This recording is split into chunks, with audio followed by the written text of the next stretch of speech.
You keep thinking calm people are weak. That is why life keeps controlling you. Because every time something delays, disappears, rejects you, ignores you, or disrespects you, you react exactly the way the world expects weak men to react. Impatience, emotion, noise. You think your suffering comes from not getting what you deserve. But most of your suffering comes from believing you deserve it now.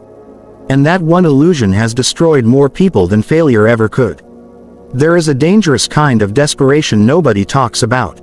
It hides itself behind ambition, behind hard work, behind wanting more. But if you look closely, desperation always reveals itself the same way. A restless mind, a hungry ego, a man who cannot sit still in silence because silence forces him to confront one terrifying possibility. Maybe life is not withholding anything from him. Maybe he is simply not ready. That thought burns the ego alive.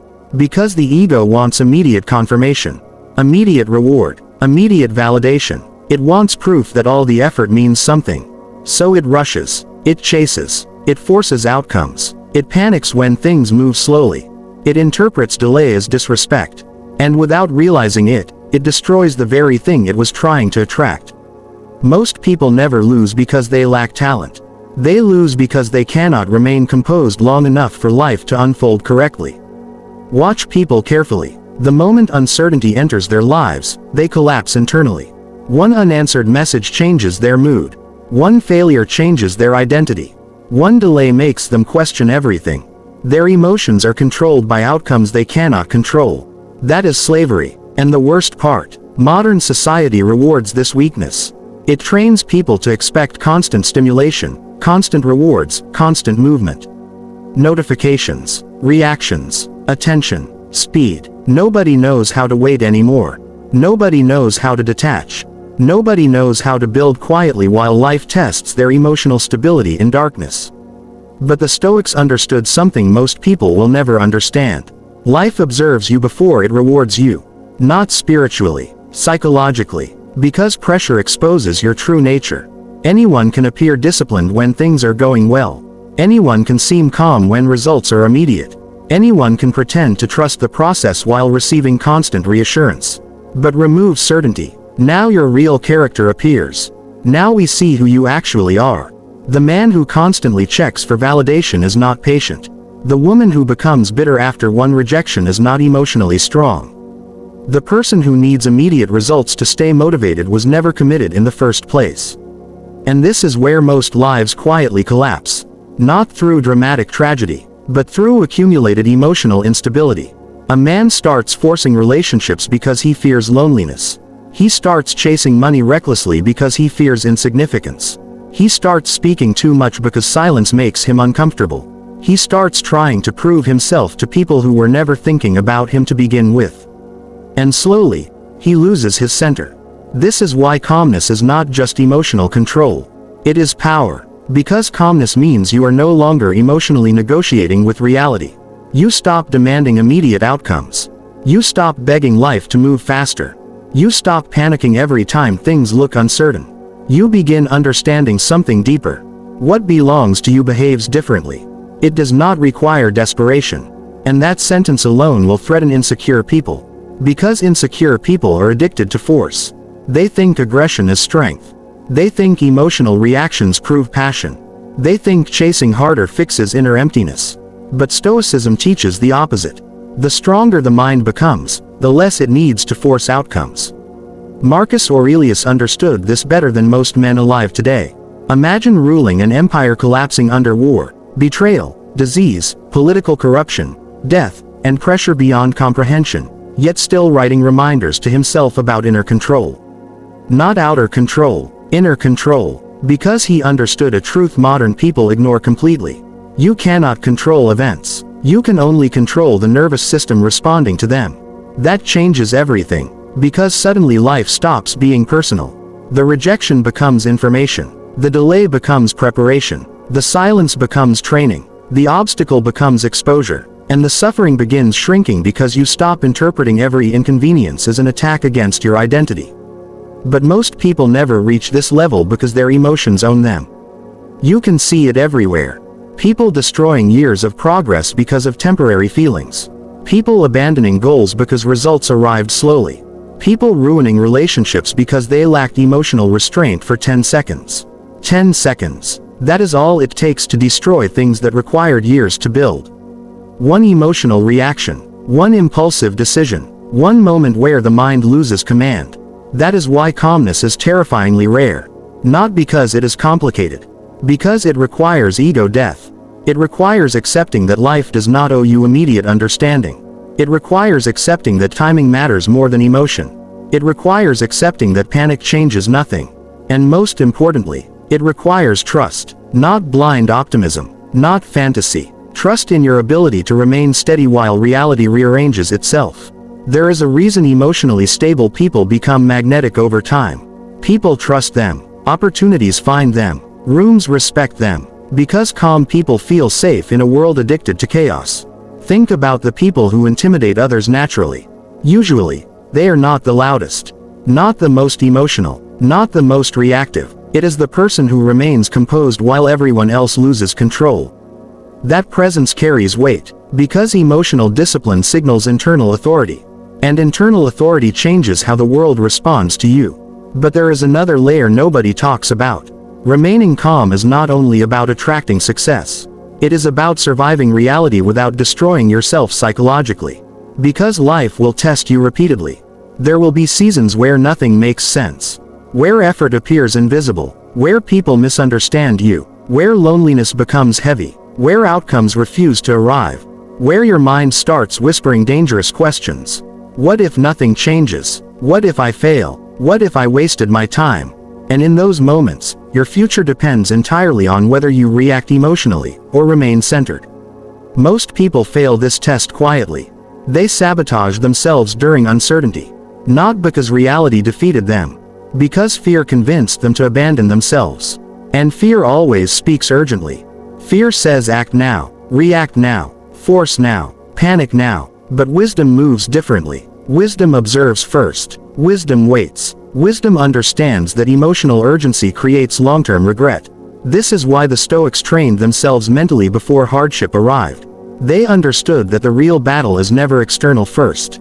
It begins internally. The war between impulse and discipline. Between ego and awareness. Between reaction and restraint. Every day, you are either strengthening one side or weakening the other. Every irritation trains you. Every delay trains you. Every disappointment reveals your level of mastery.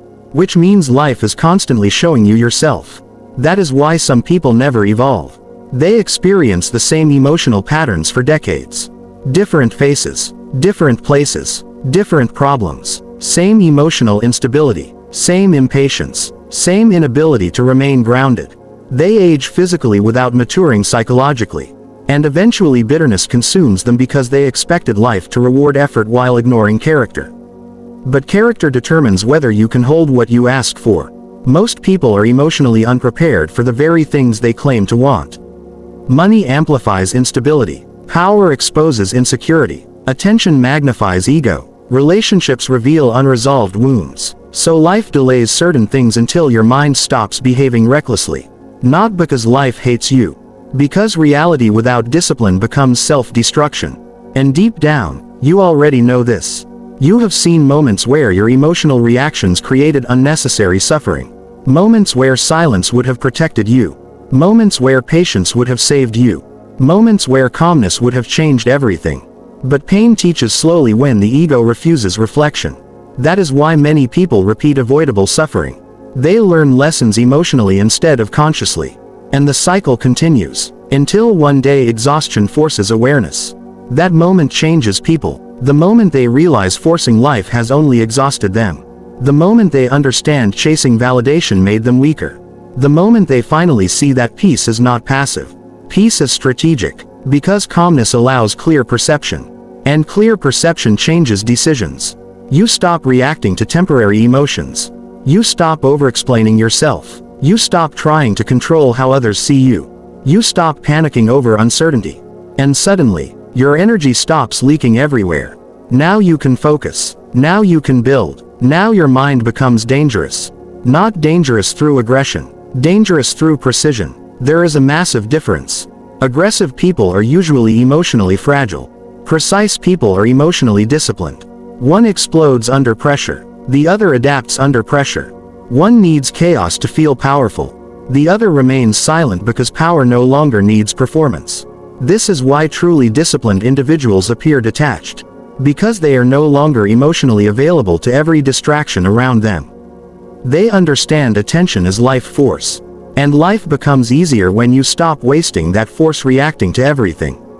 Most people spend their entire lives emotionally available to nonsense. Every opinion affects them. Every insult reaches them. Every rejection destabilizes them. Every inconvenience drains them. Then they wonder why they feel mentally exhausted all the time. Your nervous system was never designed for constant emotional warfare. And social media made this even worse. People compare constantly now. They observe everyone else's rewards while sitting alone with their own uncertainty. This creates hidden resentment, and resentment destroys patience. Suddenly people are no longer building their lives. They are emotionally racing strangers. That race never ends. Because comparison has no finish line.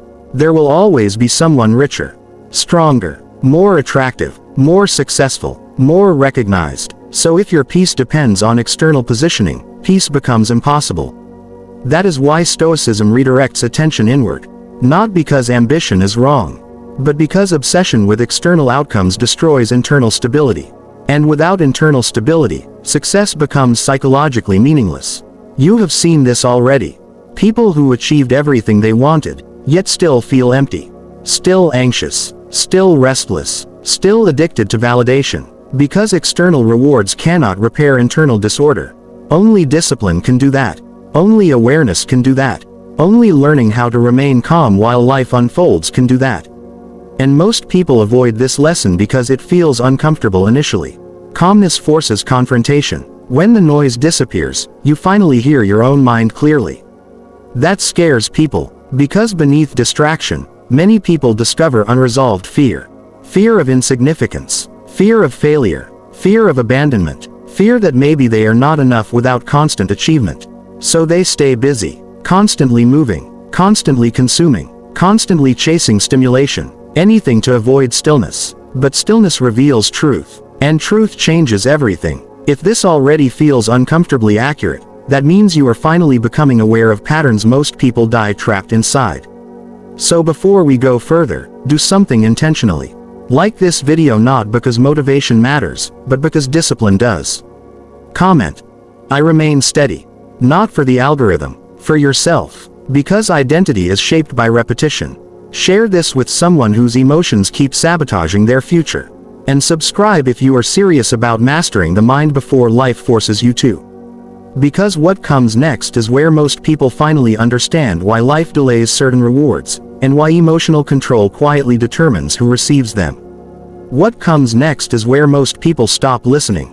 Not because it becomes complex, but because it becomes accurate. Because accuracy removes excuses. And once excuses disappear, you are left with something uncomfortable. Responsibility for your own emotional state.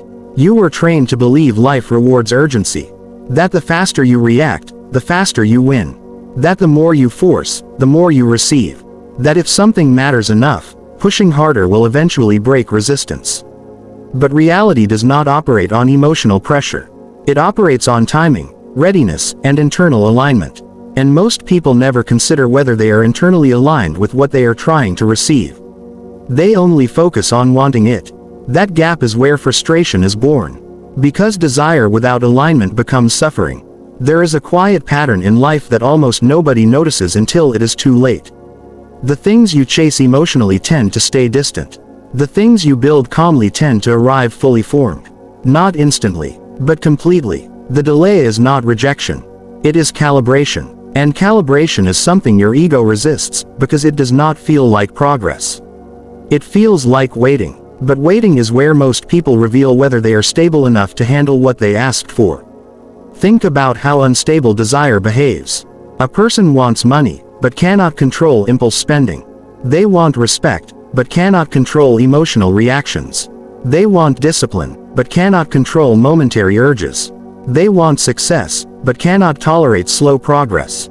So life does not give them more of what they want. Because more would simply amplify instability. This is the part people misunderstand. Life is not withholding rewards. It is filtering capacity. There is a difference. One is emotional punishment. The other is structural protection. Stoic philosophy points directly at this. Not as comfort, as structure. Seneca wrote extensively about desire, patience, and suffering under expectation. He understood something modern ambition often ignores. That impatience is not a sign of strength. It is a signal of dependence. Dependence on outcome. Dependence on timing. Dependence on external validation to stabilize internal emotion. And anything you depend on controls you. So when you say, "I deserve it now," what you are actually revealing is not confidence. It is emotional dependency on arrival. And dependency collapses under delay. This is why some of your biggest emotional breakdowns did not come from failure. They came from waiting. Waiting exposes your relationship with control. When control is missing, most people panic. Not because anything is wrong, but because uncertainty feels like danger to an untrained mind. This is where calmness becomes a different form of intelligence.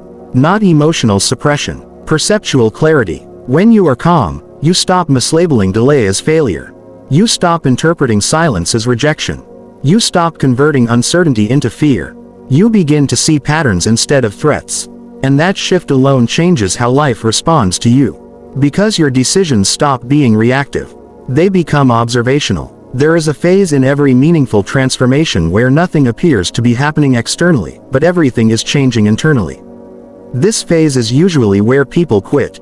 Because externally, there is no validation. No immediate reward. No visible proof. Just repetition. Just silence. Just the slow erosion of impulsive behavior. But internally, something critical is being rebuilt. Your tolerance for delay. Your resistance to emotional collapse. Your ability to remain consistent without feedback. Most people underestimate how rare that is. Because society teaches visibility, not stability. Attention, not endurance. Reaction, not composure. But the world ultimately rewards those who can stay unchanged while everything else fluctuates. Not emotionally unchanged in the sense of suppression, but structurally unchanged in discipline. If your decisions depend on how you feel in the moment, you are unstable. If your direction remains intact regardless of emotional weather, you are becoming reliable. And reliability is what life eventually rewards. Not intensity, not urgency, reliability. This is where most people misinterpret Stoicism. They think it means detachment from desire. It does not. It means detachment from emotional volatility around desire. You can want something deeply without being controlled by the absence of it. But that requires internal separation between desire and panic. Most people do not have that separation. So desire becomes urgency, and urgency becomes self-sabotage. You start rushing conversations that needed time. You start forcing opportunities that needed maturity. You start chasing validation that needed silence. And you confuse movement with progress. But movement without alignment is just exhaustion in disguise. There is a reason calm individuals often outperform louder ones over time. Because they are not spending energy reacting to temporary emotional spikes.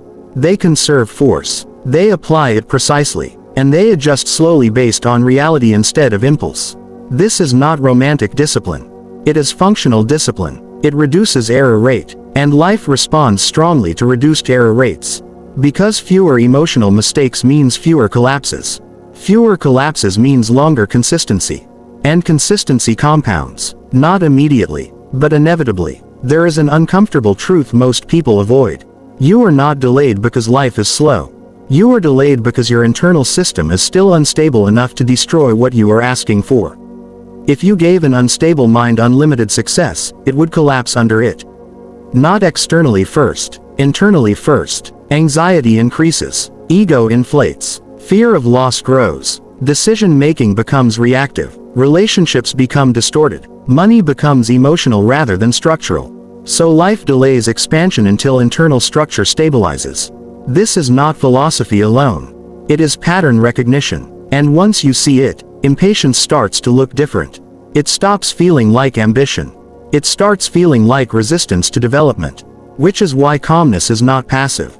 It is corrective. It corrects impulsive behavior before it becomes life damage.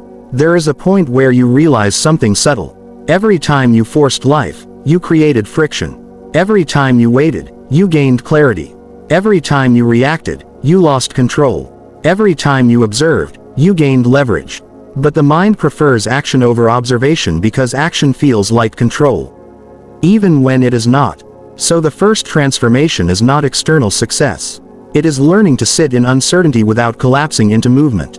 That is where identity shifts. Because you stop being someone who reacts to life. You become someone who reads it.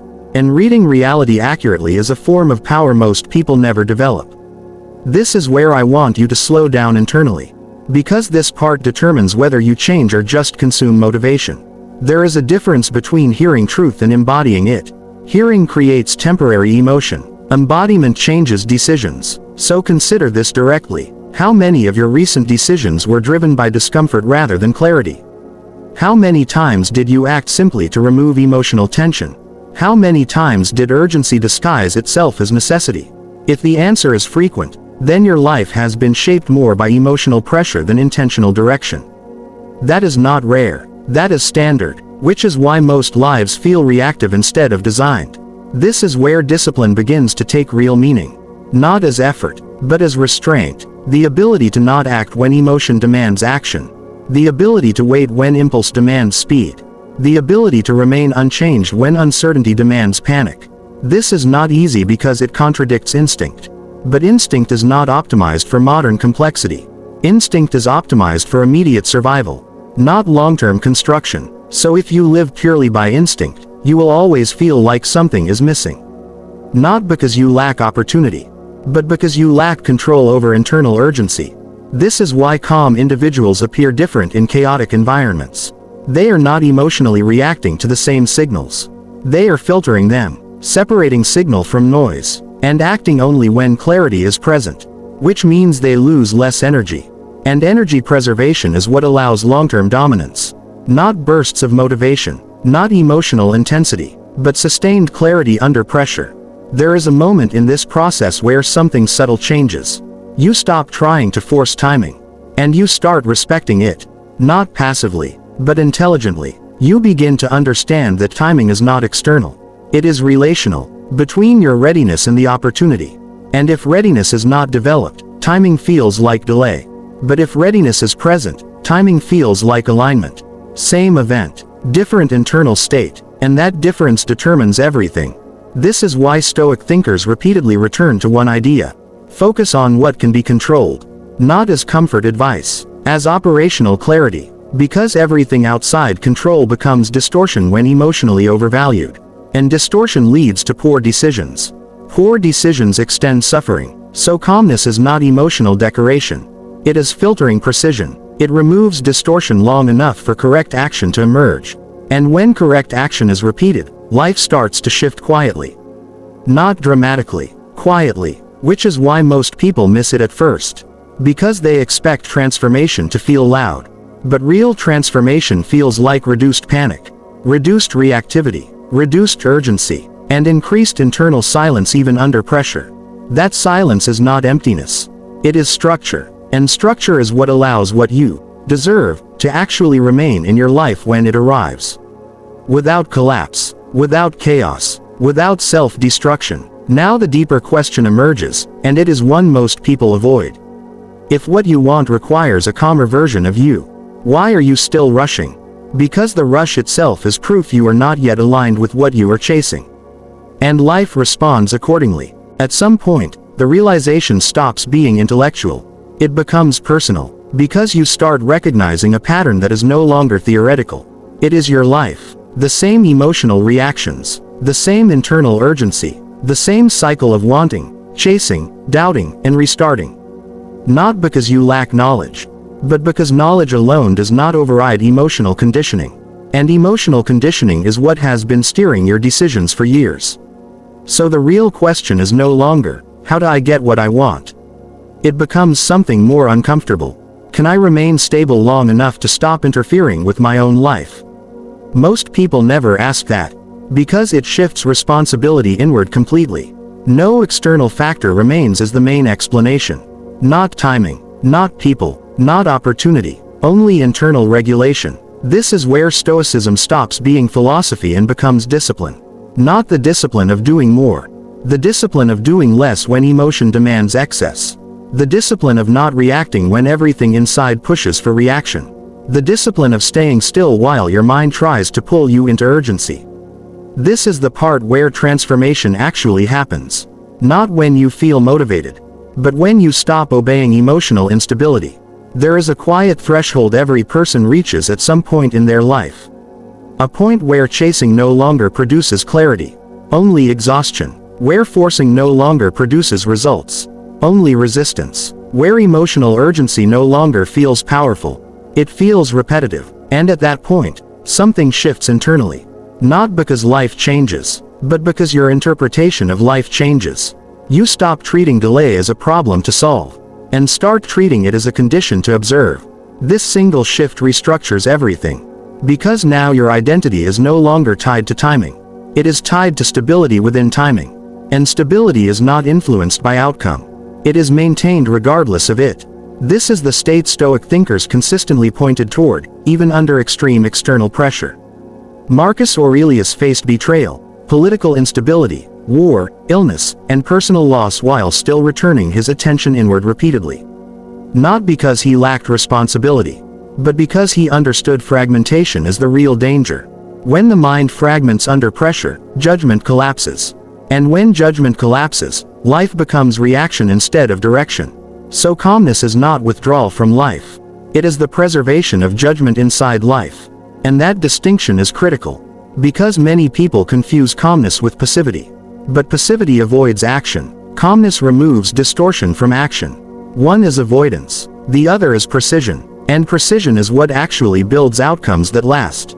At this stage, something becomes visible if you are honest with yourself. Most of your stress was never about the situation itself. It was about your interpretation of the situation. Not getting what you want, but not getting it fast enough. Not understanding something, but needing to understand it immediately. Not seeing results, but needing proof right away. This urgency creates emotional distortion. And emotional distortion makes even neutral events feel threatening. So you begin reacting to your own perception rather than reality itself. That is where most suffering originates. Not external conditions, but internal acceleration. This is why slowing down internally changes outcomes externally. Because you begin to see more accurately before you act. And accuracy reduces unnecessary damage. There is a deeper implication here most people overlook. If your emotional state constantly demands immediate resolution, you are not free. You are being driven, not by reality, but by internal pressure. And internal pressure is often louder than logic. So logic loses influence when pressure increases. This is why people make decisions they later regret. They were not thinking clearly. They were escaping emotional discomfort. Calmness breaks this cycle, not by eliminating discomfort, but by allowing it to exist without control over behavior. That is the real separation. Feeling something without obeying it. Most people cannot do this consistently. So their lives become emotional reaction loops. Stimulus, reaction, temporary relief, new stimulus, new reaction, and the cycle continues. Stoicism interrupts that loop by introducing space between stimulus and response. In that space, choice becomes possible. And choice is where identity is formed. If you choose reaction repeatedly, you become reactive. If you choose restraint repeatedly, you become stable. Neither happens instantly. Both are accumulated patterns, which means your current emotional tendencies are not fixed identity. They are repeated decisions, and repeated decisions can be rewritten, but only through conscious interruption of impulse. This is where the real work begins. Not understanding, practicing interruption. Every time urgency appears, you do not immediately act. Every time emotion spikes, you delay response. Every time impulse demands direction, you pause internal agreement. Not to suppress, but to observe. And observation weakens emotional authority over time. This is how calmness is built. Not through inspiration, but through repetition of restraint. And at first, it feels unnatural. Because your system is used to immediate expression. But over time, something changes. The gap between emotion and action expands. And in that gap, clarity grows. You start noticing patterns you were previously blind to. You stop overreacting to minor disruptions. You stop assigning meaning to every delay. You stop assuming silence has negative intent. You begin responding only when necessary. And that alone drastically reduces internal chaos. There is a point where life feels different, not because circumstances improved, but because internal noise decreased. And in that reduced noise, direction becomes clearer. This is what people call things finally working out. But what actually changed was perception, not reality. And perception is the foundation of decision making. So when perception stabilizes, outcomes follow indirectly. Not immediately, but reliably. There is also something else that begins to happen quietly. You become less emotionally manipulable. People's reactions affect you less. Circumstances influence you less. Loss does not destabilize you as easily. Gain does not distort you as easily. You become harder to push off center. And that is a form of strength most people never develop. Because it requires letting go of emotional dependency on constant validation from external events. At this stage, you start noticing something else. You are no longer chasing life in the same way. You are responding to it. And response requires awareness, not impulse. This is where identity shifts fully. From reactive participant to conscious observer. And observer status changes everything about how you operate. You begin choosing where to place attention instead of scattering it. You begin acting based on clarity instead of discomfort. You begin building instead of compensating. And slowly, life stops feeling like something you are fighting. It becomes something you are navigating. This is the silent transformation Stoicism points toward. Not emotional suppression, but emotional independence from instability. And that independence is what allows everything you want to stop slipping away from you psychologically. Because you are no longer sabotaging it with urgency. No longer destabilizing it with fear. No longer distorting it with impatience. Now the final truth. What you are waiting for is not delayed by life. It is delayed by interference. And interference is emotional, not external. So when you remove interference, life does not become perfect. But it becomes readable. And when life becomes readable, your decisions become precise. And when decisions become precise over time, outcomes stop feeling random. They start feeling inevitable. That is the final stage most people never reach. Because it requires staying calm long enough for reality to stop being distorted by emotion. Not once, but repeatedly, until calmness becomes default, not effort, default. And in that state, you no longer chase what you deserve. You align with what is already unfolding. Quietly, without noise, without panic, without forcing. Just steady execution under internal silence. So the final instruction is simple. Not dramatic, not emotional. Do not rush what is still forming. Do not force what is still aligning. Do not abandon yourself because timing feels uncertain. Remain steady when reaction feels necessary. Remain silent when impulse demands expression. Remain present when the mind tries to escape into urgency. Because in that steadiness, something begins to change without noise. Life does not suddenly reward you. It finally stops being interrupted by you. And what remains has room to arrive fully. That is where what you deserve stops being a thought. And starts becoming reality. Now stay with it. Do not break the chain. Do not return to urgency. Let life complete its movement without resistance. And when it does, you will recognize that calmness was never the absence of power. It was the condition for it to appear.